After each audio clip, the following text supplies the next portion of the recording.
الحمد لله وحده لا شريك له، والصلاة والسلام على من لا نبي بعده. أما بعد فأعوذ بالله من الشيطان الرجيم. بسم الله الرحمن الرحيم. وما أرسلناك إلا رحمة للعالمين. صدق الله العظيم وصدق رسوله النبي الكريم، ونحن على ذلك لمن الشاهدين والشاكرين، والحمد لله رب العالمين. اللهم صل على محمد وعلى آل محمد كما صليت على إبراهيم وعلى آل إبراهيم إنك حميد مجيد. اللهم بارك على محمد وعلى آل محمد كما باركت على إبراهيم وعلى آل إبراهيم إنك حميد مجيد. حضور آئے تو سر آفری نشوا گئی دنیا، حضور آئے تو سر آفری نشوا گئی دنیا، اندھیروں سے نکل کر روشنی میں آ گئی دنیا. مجھے چہروں کا زنگ اترا سدے چہروں پہ نور آیا، مجھے چہروں کا زنگ اترا سدے چہروں پہ نور آیا. حضور آئے تو انسانوں کو جینے کا شعور آیا.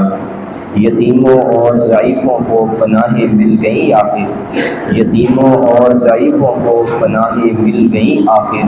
حضور آئے تو ذروں کو نگاہیں مل گئی آخر. نہایت واجب الاحترام سامعین، ربیع الاول کا مہینہ شروع ہے. ربیع الاول کے مہینہ میں نبی کریم صلی اللہ علیہ وسلم کی سیرت کے حوالے سے بیانات کیے جاتے ہیں. نبی کریم صلی اللہ علیہ وسلم کی سیرت لامتناہی کمالات رکھتی ہے، اس کی کوئی انتہا نہیں ہے، لامحدود ہے. نبی کریم صلی اللہ علیہ وسلم کی سیرت کو پوری زندگی بندہ بیان کرتا رہے تو ختم نہیں ہوگی. یوں کہہ لیں کہ نبی کریم صلی اللہ علیہ وسلم کی سیرت کے مختلف پہلو ہیں. آج میں نے نبی کریم صلی اللہ علیہ وسلم کی سیرت کا ایک پہلو پر گفتگو کرنی ہے. نبی کریم صلی اللہ علیہ وسلم کی رحمت کے بارے میں، نبی کریم صلی اللہ علیہ وسلم کی رحمت کے بارے میں گفتگو کرنی ہے کہ نبی کریم صلی اللہ علیہ وسلم کی رحمت کیا ہے. قرآن کریم کو دیکھیں تو اللہ تعالیٰ فرماتے ہیں کہ وَمَا أَرْسَلْنَاكَ إِلَّا رَحْمَةً لِلْعَالَمِينَ. اے پیغمبر، ہم نے آپ کو رحمت للعالمین بنا کر بھیجا. نبی کریم صلی اللہ علیہ وسلم کی رحمت انسانوں کے لیے بھی رحمت ہے، نبی کریم صلی اللہ علیہ وسلم کی رحمت جنات کے لیے بھی رحمت ہے، نبی کریم صلی اللہ علیہ وسلم کی رحمت حیوانات کے لیے بھی رحمت ہے، جانوروں کے لیے بھی رحمت ہے، اسی طرح جمادات کے لیے رحمت ہے، حشرات کے لیے رحمت ہے. نبی کریم صلی اللہ علیہ وسلم کی رحمت شمس و قمر کے لیے رحمت ہے، نبی کریم صلی اللہ علیہ وسلم کی رحمت ستاروں کے لیے رحمت ہے، نبی کریم صلی اللہ علیہ وسلم کی رحمت آسمانوں کے لیے رحمت ہے، نبی کریم صلی اللہ علیہ وسلم کی رحمت 7 زمینوں کے لیے رحمت ہے. نبی کریم صلی اللہ علیہ وسلم کی رحمت لامحدود، اس کی کوئی حد نہیں ہے. اب سوال پیدا ہوتا ہے کہ نبی کریم صلی اللہ علیہ وسلم کی رحمت ہر چیز کے لیے رحمت ہے، لیکن رحمت کا معنی کیا ہے، رحمت کا مطلب کیا ہے، رحمت کا مفہوم کیا ہے، یا رحمت کی تھیوری کیا ہے، رحمت کی فلسفی کیا ہے، رحمت کی حقیقت کیا ہے، رحمت کی اصلیت کیا ہے. عربی کی جتنی لغات ہیں ان تمام لغتوں کو اٹھا کے دیکھ لیں. رحمت کا معنی ہے رفعت، رحمت کا معنی ہے عظمت، رحمت کا معنی ہے بلندی، رحمت کا معنی ہے برتر، رحمت کا معنی ہے اعلیٰ اور عرفہ ہونا. یوں سمجھ لیں کہ رحمت کسے کہتے ہیں کہ ظلمت میں جب روشنی آئے نبی کی وجہ سے آتی ہے وہ رحمت ہے. اسی طرح اندھیرا ہے تو روشنی نبی کی وجہ سے آئی تو وہ رحمت ہے. ظلمت ہے تو اس میں اجالا آیا، نبی کی وجہ سے آیا تو وہ رحمت ہے۔ نبی کریم صلی اللہ علیہ وسلم کی رحمت وسیع تناظر میں اگر دیکھا جائے تو جب عرب کی سرزمین پر ظلم و ستم تھا تو نبی کریم صلی اللہ علیہ وسلم کی وجہ سے عدل و انصاف آیا، یہ نبی کریم صلی اللہ علیہ وسلم کی رحمت ہے۔ نبی کریم صلی اللہ علیہ وسلم کی بعثت سے پہلے اگنورنس آف دی لا تھا، لا قانونیت تھی، لیکن نبی کریم صلی اللہ علیہ وسلم آنے کے بعد ایک قانون بنا، اسلامی ضابطہ بنا، ایک نبی کریم صلی اللہ علیہ وسلم کی زندگی نمونہ حیات بنا۔ یہ نبی کریم صلی اللہ علیہ وسلم کی آنے کی وجہ سے جو قانون بنا ہے یہ نبی کریم صلی اللہ علیہ وسلم کی رحمت ہے۔ اسی طرح جب مزدوروں کو کوئی پوچھتا نہیں تھا، مزدوروں کے حقوق کا پتہ نہیں تھا، مزدوروں کے حقوق کا جب پتہ چلا نبی کی وجہ سے پتہ چلا، یہ نبی کی رحمت ہے۔ عورتوں کو ایک عرب کی سرزمین پر ایک ٹیشو پیپر کی طرح استعمال کر کے پھینک دیا جاتا تھا اپنی خواہشات پوری کرنے کے لیے، صرف عورت کو خواہشات کے لیے رکھا تھا۔ نبی کریم صلی اللہ علیہ وسلم جب دنیا میں تشریف لائے، نبی کریم صلی اللہ علیہ وسلم کی آنے کی وجہ سے عورت کو عزت اور تقدس ملا، یہ نبی کی وجہ سے ہے، یہ نبی کی رحمت ہے۔ بوڑھوں کے حقوق کیا ہے، والدین کے حقوق کیا ہے، یہ سارے حقوق نبی کی وجہ سے پتہ چلا، یہ نبی کی رحمت ہے۔ تمام انبیاء کو وجود ملا، یہ نبی کی رحمت ہے۔ تمام انسانوں کو وجود ملا، نبی کی رحمت ہے۔ آسمان اور زمین کو وجود ملا، نبی کی رحمت ہے۔ 7 زمینیں 7 آسمان اور تمام اس میں بسنے والی کائنات نبی کی وجہ سے ہے، یہ نبی کی رحمت ہے۔ ہر چیز کو وجود ملنا ہے نبی کی وجہ سے، یہ نبی کی رحمت ہے۔ نبی کریم صلی اللہ علیہ وسلم کی رحمت جہاں والدین کے لیے رحمت ہے، بوڑھوں کے حقوق کے لیے نبی کی وجہ سے رحمت ہے، نوجوانوں کے لیے رحمت ہے، بچوں کے لیے رحمت ہے، یتیموں کے لیے رحمت ہے۔ نبی کریم صلی اللہ علیہ وسلم کی رحمت ہر شخص کے لیے رحمت ہے۔ جہاں برائی ہے اچھائی آئی، نبی کی وجہ سے یہ رحمت ہے۔ برائی میں اچھائی آئی نبی کریم صلی اللہ علیہ وسلم کی وجہ سے، اور یہ کیا ہے؟ رحمت ہے۔ تو نبی کریم صلی اللہ علیہ وسلم کی رحمت ہر انسان کو ملی، مسلمانوں کو بھی ملی، کافروں کو بھی ملی۔ اسی طرح ایک شاعر، ہندو شاعر نے اپنے اشعار میں نبی کریم صلی اللہ علیہ وسلم کی رحمت کے بارے میں کہا، فرمایا کہ نشان نور گم تھا، نشان نور گم تھا، ظلمت کا بسیرا تھا کہ دنیا کے افق پر دفعاتن ایک سیلاب نور آیا کہ جہان و کفر باطن میں صداقت کا ظہور آیا، جہان و کفر باطن میں صداقت کا ظہور آیا کہ حقیقت کی خبر دینے بشیر آیا، نذیر آیا۔ شہنشاہی، شہنشاہی جس کے پاؤں چومے، شہنشاہی جس کے پاؤں چومے وہ فقیر آیا۔ زمان مبارک ہو زمانے کو کہ ختم المرسلین آیا، اصحاب رحم بن کر رحمت للعالمین آیا۔ ایک ہندو شاعر نبی کی تعریف میں نبی کی رحمت کے بارے میں کہتا ہے۔ اب میں چند مثالیں آپ کے سامنے پیش کرتا ہوں۔ نبی کریم صلی اللہ علیہ وسلم کی رحمت پوری کائنات کے لیے رحمت ہے۔ اگر نبی کریم صلی اللہ علیہ وسلم دنیا میں نہ آنا ہوتا تو کسی نبی کو وجود نہ ملتا، کسی انسان کو وجود نہ ملتا۔ تو نبی کریم صلی اللہ علیہ وسلم کی رحمت پوری کائنات کے لیے رحمت ہے۔ مشرکین مکہ کو جب اللہ کے نبی نے دعوت و تبلیغ دی، رسالت اور توحید کی دعوت دی، مشرکین مکہ نے ٹھکرا دیا۔ اب مشرکین مکہ کہنے لگے کہ اے محمد، اگر تیرے خدا کا دین سچا یا جو تو دین ہمیں پیش کر رہا ہے وہ دین سچا، پھر اپنے خدا سے دعا کر ہمارے اوپر پتھر برسا دے تاکہ ہمیں پتہ چل جائے کہ واقعی تمہارا خدا ہے۔ اب چاہیے تو یہ تھا کہ ان پہ پتھر برس جاتے، لیکن اللہ تعالیٰ کیا فرما رہے ہیں؟ وَمَا كَانَ اللَّهُ لِيُعَذِّبَهُمْ وَأَنْتَ فِيهِمْ، اے محمد ان پہ میں پتھر نہیں برسا رہا، اس کی وجہ آپ ہیں، آپ ان میں موجود ہیں جس کی وجہ سے پتھر نہیں برس رہے۔ اگر آپ ان میں موجود نہ ہوتے ان کو میں پتھروں کے ساتھ ہلاک کر دیتا۔ تو اللہ تعالیٰ فرما رہے کہ محمد آپ ان میں موجود ہیں۔ اب نبی کریم صلی اللہ علیہ وسلم مکہ سے ہجرت کی مدینہ چلے گئے، اب تو پتھر برس جانے چاہیے تھے مکہ میں، لیکن پتھر نہیں برسے۔ کیوں؟ وما کان اللہ لیعذبہم وانت فیہم، اگر مکہ کا نبی ہے تو مدینہ کا بھی نبی ہے، اگر مکہ میں زندہ ہے تو مدینہ میں بھی زندہ ہے۔ مکہ والے محفوظ رہے آسمانی پتھروں سے نبی کی رحمت سے، مدینہ والے پتھروں سے محفوظ رہے نبی کی رحمت سے۔ پھر نبی کریم معراج کی رات اللہ کے پاس چلے گئے، اب پتھر برس جانے چاہیے تھے، اب تو نبی مکہ میں وجود نہیں ہے، اب نبی عرب میں موجود نہیں ہے، اب تو پتھر برس جانے چاہیے، تو نبی تو عرش پہ چلے گئے ہیں. پھر بھی قرآن کی آیت کا مطلب یہ ہوگا وما کان اللہ لیعذبہم وانت فیہم، اگر نبی اس جہان کا نبی ہے تو اس جہان کا بھی نبی ہے، اس جہان میں زندہ ہے تو اس جہان میں بھی زندہ ہے، اس جہان کے لیے بھی رحمت ہے، اس جہان کے لیے بھی رحمت ہے. تو آسمان زمین والے آسمانی پتھروں سے بچے نبی کی رحمت کی وجہ سے، نبی کی رحمت کی وجہ سے آسمانی پتھروں سے بچے. اسی طرح کہ وما ارسلناک الا رحمتا للعالمین، کہ نبی کریم صلی اللہ علیہ وسلم کی رحمت دو جہانوں کے لیے رحمت ہے. نبی کریم صلی اللہ علیہ وسلم کی رحمت عورتوں کے لیے رحمت ہے. مثال کے طور پر عرب کی سرزمین پہ عورت کو استعمال کیا، چھوڑ دیا، عورت کی کوئی حیثیت نہیں تھی. اللہ کے نبی دنیا میں تشریف لائے، اللہ کے نبی نے فرمایا کہ عورت کی 4 حیثیتیں ہیں، عورت کی 4 حیثیتیں ہیں. یہ 4 حیثیتیں، نمبر 1 عورت کسی کی بیٹی ہوگی، عورت کسی کی بہن ہوگی، عورت کسی کی بیوی ہوگی، عورت کسی کی ماں ہوگی. یہ 4 حیثیتیں دینے والے اللہ کے نبی ہیں. یہ 4 حیثیتیں عورتوں کو ملی ہیں کس کی وجہ سے؟ نبی کی وجہ سے. یہ نبی کی رحمت ہے.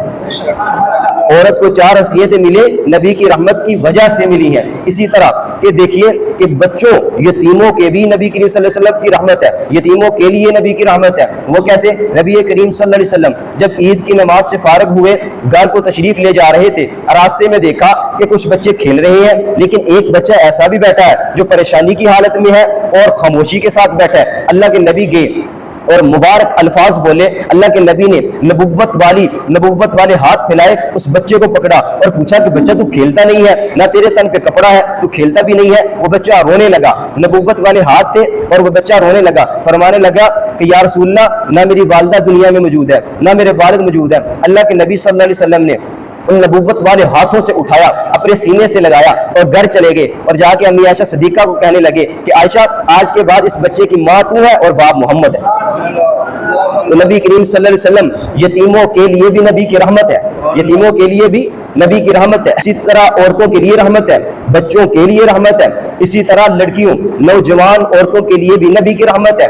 جب عرب کی سرزمین پہ عورتیں اور مرد قید ہو کر نبی کے دروازے پہ آئے، اب ان میں ایک عورت ایسی بھی تھی، ایک لڑکی ایسی بھی تھی جس کے سر پہ دوپٹہ نہیں تھا، دوپٹے کے بغیر تھی، سر ننگا تھا. اللہ کے نبی صلی اللہ علیہ وسلم نے اپنی نبوت والی مبارک چادر کو اتارا اور بلال کو حکم دیا، بلال اس چادر کو، اس نبوت والی چادر کو اس عورت کے سر پہ ڈال دے. حضرت بلال فرمانے لگے یا رسول اللہ، یہ تو کافر کی بیٹی ہے. اللہ کے نبی نے فرمایا کہ بلال، بیٹی بیٹی ہوتی ہے، کافر کی ہو یا مسلمان کی ہو.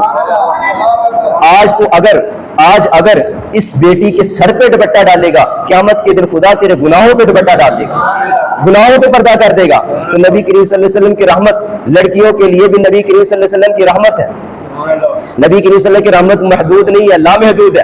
کہ نبی کریم صلی اللہ علیہ وسلم کی رحمت جانوروں کے لیے رحمت ہے. ایک اونٹ آیا، اللہ کے نبی کریم صلی اللہ علیہ وسلم کے دروازے پہ پہنچا اور دروازے پہ جا کے سر رکھ دیا، رونے لگا. نبی کریم صلی اللہ علیہ وسلم نے اونٹ کو دیکھا اور صحابہ کرام نے وہ منظر دیکھا. صحابہ نے پوچھا یا رسول اللہ، اونٹ آپ سے کیا کہتا ہے؟ فرمایا یہ شکایت کر رہا ہے. فرمایا کہ یا رسول اللہ، کس بات کی شکایت کر رہا ہے؟ کہتے ہیں یہ اپنے مالک کی شکایت کر رہا ہے کہ میرا مالک کام زیادہ لیتا ہے، چارہ کم ڈالتا ہے. میرا مالک کام زیادہ لیتا ہے، چارہ کم ڈالتا ہے، اپنے مالک کی شکایت کر رہا ہے. اللہ کے نبی صلی اللہ علیہ وسلم اس کے مالک کو بلایا اور اس کے مالک کو کہا کہ آج کے بعد اس سے زیادہ کام نہیں کرے گا، اگر زیادہ کام لے گا تو پھر زیادہ چارہ بھی ڈالے گا.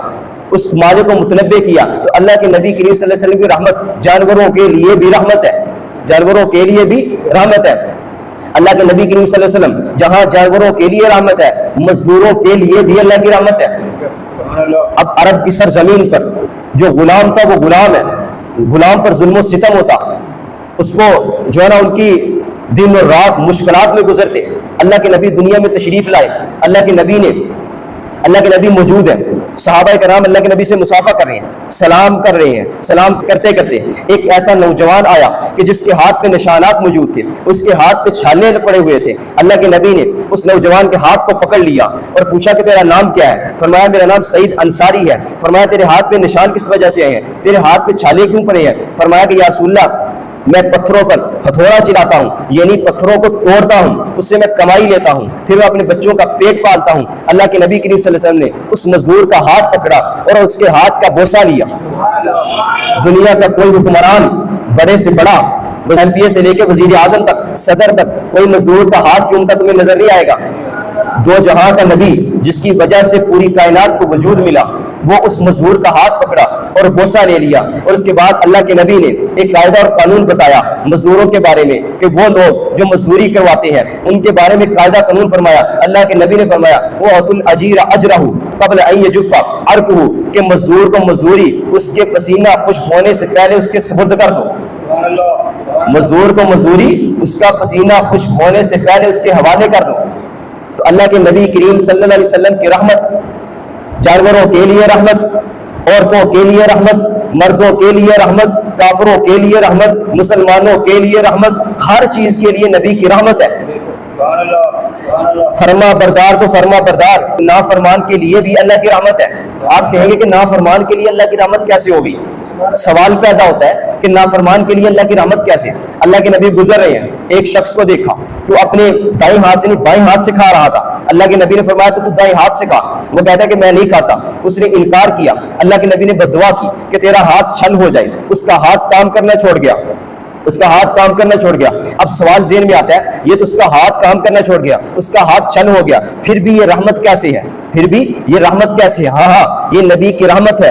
اس نے نبی کریم صلی اللہ علیہ وسلم کے فرمان کا انکار کیا، ہو سکتا آسمان پھٹتا اس کو ختم کر دیتا، ہو سکتا زمین پھٹتی اس کو اندر نگل لیتی، ہو سکتا کوئی اور چیز آتی اس کو ختم کر دیتا، کیونکہ اس نے امام الانبیاء کے فرمان کا انکار کیا تھا۔ لیکن اللہ نے زمین کو نہیں کھولا، آسمان کو نہیں اس کے اوپر گرایا، کوئی پتھر نہیں گرایا، اس کو موت کی طرف نہیں دھکیلا، صرف اس کے ہاتھ کو چھل کیا۔ تو یہ نبی کی رحمت ہے کہ اس کے پورے وجود کو باقی رکھا، صرف ہاتھ کو چھل کیا، تو پتہ چلا نافرمان کے لیے بھی اللہ کی رحمت ہے۔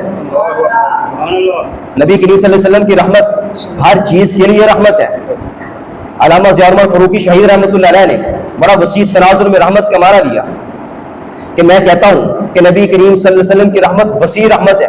امام اعظم ابو حنیفہ کی فقاہت نبی کی رحمت ہے۔ امام شافعی رحمۃ اللہ علیہ کا زہد و تقویٰ نبی کی رحمت ہے۔ امام مالک کی استقامت و استقلال نبی کی رحمت ہے۔ حضرت امام احمد بن حنبل کا استقلال نبی کی رحمت ہے۔ اسی طرح آگے آئیے، امام غزالی رحمۃ اللہ علیہ کا حق کا پرچم بلند کرنا نبی کی رحمت ہے۔ شاہ ولی اللہ رحمۃ اللہ علیہ کا انگریز کے خلاف کھڑا ہو جانا نبی کی رحمت ہے۔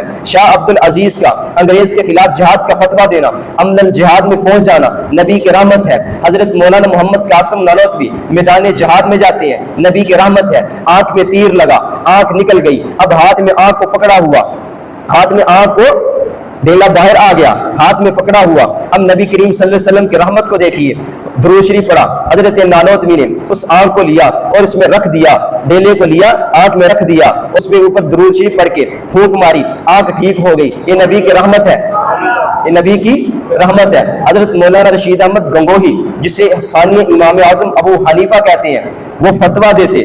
حضرت امام الانبیاء خواب میں نبی کی زیارت ہوئی اور فرمایا کہ رشید احمد گنگوہی تو ممبر پر بیٹھ جا۔ رشید احمد گنگوہی ممبر پہ بیٹھ گئے۔ اللہ کے نبی نے فرمایا کہ یہ مسئلہ بتا، اس مسئلے کا جواب کیا ہے؟ حضرت رشید احمد گنگوہی نے اس مسئلے کا جواب دیا۔ امام الانبیاء نے دوسرا سوال کیا، اس دوسرے سوال کا جواب دیا۔ اللہ کے نبی سوال کرتے جا رہے ہیں، 100 سوال اللہ کے نبی نے حضرت مولانا رشید احمد گنگوہی سے کیے۔ حضرت مولانا نے 100 سوال کے جوابات دے دیے، لیکن جوابات بھی فقہ حنفی کی صورت میں دیے، جوابات بھی فقہ حنفی کی صورت میں دیے۔ جس امام کے ہم مقلد ہیں اس امام کی فقہ کے مطابق 100 سوالوں کے جواب دیے۔ اللہ کے نبی نے فرمایا کہ آج کے بعد تو افطار کے منصب پر بیٹھ سکتا ہے، آج کے بعد تو مفتی ہے، آج کے بعد تو فتویٰ دے سکتا ہے۔ تو اندازہ لگاؤ کہ جس کو نبی مفتی کی ڈگری دے اس کا مقام و مرتبہ کیا ہوگا۔ تو یہ نبی کریم صلی اللہ علیہ وسلم کی طرف سے حضرت مولانا رشید احمد گنگوہی کو افتاء کا منصب ملنا اور مفتی کی ڈگری ملنا، یہ نبی کی رحمت ہے۔ حضرت مولانا انور شاہ کشمیری رحمت اللہ علیہ جسے ثانی امام بخاری کہتے ہیں، جب بہاولپور کی عدالت میں آئے، قادیانی مد مقابل وکیل تھا، ادھر انور شاہ کشمیری ہے، مسلمانوں کی طرف سے ہے، مناظرہ قادیانی کی، اس نے جھوٹا نبوت کا دعویٰ کیا، مناظرہ ہوا، اس قادیانی وکیل نے عبارت جج کے سامنے پیش کی، لیکن عبارت کو بدل کر پیش کر دیا۔ حضرت مولانا انور شاہ کشمیری فرمانے لگے کہ محترم جج، اس آدمی نے دجل سے کام لیا، جھوٹ سے کام لیا، عبارت کو بدل کر پیش کیا ہے، حالانکہ جو پڑھ رہا ہے یہ غلط پڑھ رہا ہے۔ اس جج نے کہا کہ شاہ صاحب آپ کے ہاتھ میں تو کتاب نہیں ہے، آپ کے ہاتھ میں تو کتاب نہیں ہے، اس وکیل کے ہاتھ میں تو کتاب ہے، یہ تو کتاب سے پڑھ رہا ہے، آپ کیا کیسے کہہ سکتے ہیں کہ اس نے عبارت غلط پیش کی ہے؟ حضرت انور شاہ کشمیری فرمانے لگے میں نے 36 سال پہلے اس کتاب کا مطالعہ کیا تھا، اگر بات میری غلط تو میں شکست لکھ دوں گا۔ 36 سال پہلے اس کتاب کا مطالعہ کیا تھا، اگر میری بات غلط ہو میں شکست لکھ دوں گا۔ جب عبارت کو دیکھا تو واقعی وہ وکیل غلط پڑھ رہا۔ انور شاہ کشمیری رحمۃ اللہ علیہ کا حافظہ و استدلال یہ نبی کی رحمت ہے۔ حضرت مولانا سید عطا اللہ شاہ صاحب بخاری رحمۃ اللہ علیہ، حضرت شاہ صاحب کو جو خطابت کا انداز ملا، جو قرآن کی خوبصورتی کے ساتھ پڑھتے، یہ بھی نبی کی رحمت ہے۔ کون؟ سید عطا اللہ شاہ بخاری۔ سید عطا اللہ شاہ بخاری وہ شخص تھا جب قرآن کی تلاوت کرتا سمندروں کے تلاطم کو توڑ دیتا، جب بخاری خطابت کا آغاز کرتا تو وہ دریاؤں کی لہروں کو روک دیتا، جب بخاری خطابت کا آغاز کرتا چرندے اور پرندے ٹھہر جاتے، جب بخاری خطاب کا آغاز کرتا قرآن پڑھتا اور ہندو لوگ جب پانی لے کر جا رہے ہوتے وہ کھڑے ہو جاتے، جب بخاری قرآن پڑھتا لوگ اگر ٹانگے پہ جا رہے ہوتے تو کھڑے ہو جاتے، اگر کسی گاڑی پہ کھڑے ہو جاتے، پیدل جانے والا بھی کھڑا ہو جاتا، بخاری کا قرآن سنتا۔ کون؟ بخاری جب خطابت کا آغاز کرتا تو سما بات جاتا، جب بخاری قرآن کا آغاز ہندوؤں کی جیل میں کرتا پوری رات ہندو سویا نہ کرتے تھے، صبح اٹھ کے کہتے تھے شاہ صاحب قرآن کا اتنا مزہ آیا ہمیں پوری رات نیند نہیں آئی۔ وہ سید عطا اللہ شاہ بخاری، اتنی خطابت کا انداز ملا اور قرآن کی خوبصورتی ملی، یہ نبی کی رحمت ہے، یہ نبی کی رحمت ہے۔ حضرت مولانا الیاس دہلوی رحمۃ اللہ علیہ بانی تبلیغی جماعت، پوری دنیا میں اس وقت سب سے زیادہ دین کا کام کرنے والی تبلیغی جماعت پوری دنیا میں پھیل گئی۔ کیسی اللہ نے ان کے اندر تڑپ اور ہرس رکھی تھی کہ دین پوری دنیا میں پھیل جائے، یہ اتنی تڑپ ملنا، پوری دنیا میں دین کا پھیل جانا، یہ نبی کی رحمت ہے، یہ نبی کی رحمت ہے۔ نبی کی رحمت کی وجہ سے ہر چیز کو وجود ملا ہے، نبی کی رحمت سے ہر اچھی چیز نبی کی رحمت ہے۔ تو نبی کریم صلی اللہ علیہ وسلم کی سیرت کا صرف ایک پہلو رحمت پہ گفتگو ہے، صرف نبی کریم صلی اللہ علیہ وسلم رحمت کے لفظ پر، ورنہ نبی کریم صلی اللہ علیہ وسلم کی سیرت کا عنوان اتنا وسیع ہے، اس میں تو کئی جملے لگے، پھر بندہ تسلسل سے بیان کرے۔ ایک نبی کی جو ہے نا بعثت سے پہلے، نبی کریم صلی اللہ علیہ وسلم کی نبوت سے پہلے احوال کیا تھے؟ نبی امانت دار تھے، خیانت نہیں کرتے تھے، نبی کی صداقت کے چرچے تھے، وہ بچہ کیسا تھا جب پیدا ہوئے۔ نبی کریم صلی اللہ علیہ وسلم کی سیرت بڑی وسیع ہے، بندہ نہیں سوچ سکتا۔ اگر کسی نے سیرت میں مطالعہ کرنا ہو، اگر کسی کتاب کا، تو مولانا شیخ الحدیث حضرت مولانا ادریس کاندھلوی رحمۃ اللہ علیہ علماء دیوبند کے حکم پہ حضرت نے 3 جلدوں میں کتاب لکھی ہے سیرت مصطفیٰ، بڑی زبردست اور جامع کتاب ہے، اور مفتابی قول ہے۔ مفتابیوں کا قول اسے کہتے ہیں کہ جس میں جھوٹ کا شک نہیں ہے، سارے علماء متفق ہیں کہ یہ قول ٹھیک ہے، یہ بات ٹھیک ہے، ان باتوں کو ذکر کیا، وہ بڑی زبردست اور جامع کتاب ہے۔ ایک اور شخص مولانا ابو الحسن علی ندوی، ہندوستان کے بہت بڑے عالم تھے، عرب لوگ اس کو مانتے تھے، ہندوستان کے عالم تھے، انہوں نے 7 جلدوں میں سیرت النبی لکھی ہے، 7 جلدوں میں بڑی مفصل کتاب لکھی ہے، بڑی زبردست لکھی ہے۔ یہ مولانا ابو الحسن ندوی وہ شخص ہے کہ انہوں نے ایک کتاب لکھی، جب وہ کتاب عرب میں پہنچی نا تو عرب کے لوگ اش اش کر اٹھے، کہتے یار کون شخص ہے جس نے یہ کتاب لکھی ہے؟ پھر مولانا ابو الحسن ندوی رحمۃ اللہ علیہ، عرب ایک مقام تھا، ابھی بھی انٹرنیٹ پہ آپ دیکھ سکتے ہیں، ویڈیوز موجود ہیں، عربی میں ایسا خطاب کرتے عرب لوگ دنگ رہ جاتے تھے کہ اللہ نے کیا فصاحت اور بلاغت اس بندے کو دی ہے۔